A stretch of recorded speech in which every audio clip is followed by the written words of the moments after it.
Namaskar. We are studying CPS 3 and CPS 4 Curriculum and Pedagogic Studies School Subject English. Uh, Unit number 1 we are studying Nature of Language. Here today we will see 1.7 General Objectives of Teaching English.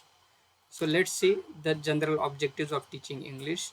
Friends, let me ask you a question. What is aim and what is objective? Hmm? Let's understand. Aims are what you want to achieve. It is called aim. Suppose you want to become a doctor, it is your aim. It is a broad and generally encompasses the entire educational system. It is called aim, but it is different. The objectives are what you will do to achieve them. uh, Suppose your aim is to become a doctor, then you have to do to achieve it. So you have to study, you have to prepare for the medical, etc. It means that it is your objectives are what you will to do to achieve them.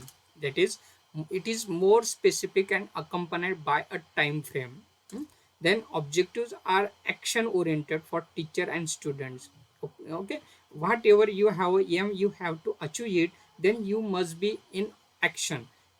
That action is your objectives to achieve that aim. So it is action oriented. The objectives are action oriented. Then objectives are more practical, precise and pointed. These are the practicals, precise and pointed one. And all these objectives are on based on psychological principles. So this is the basic difference between the aim and objective. So let's see now the objectives. These objectives are categorized in four. The first one is that ability to understand spoken language. Generally, why do we teach English language? It is because we have to develop the ability to understand the spoken language. So here we have some abilities to develop. Ability to recognize English sounds without errors. This is one objective. Ability to understand the meaning of what is heard. This is the another. Ability to respond in action as a reaction to hearing. So these are the general subcategories of this first objective, ability to understand spoken language. This is the general objective of teaching English. Let us see the second objective. It is ability to speak English language.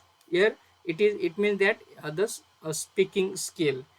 Here we have to develop ability to pronounce with right intonation and stress. This ability we have to develop.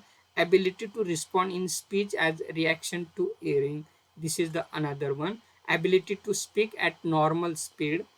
So these abilities we have to develop in speaking skill. So this is the second general objective of our teaching English, ability to speak English language. Third one is that ability to write English language. Here we have to develop a writing skill.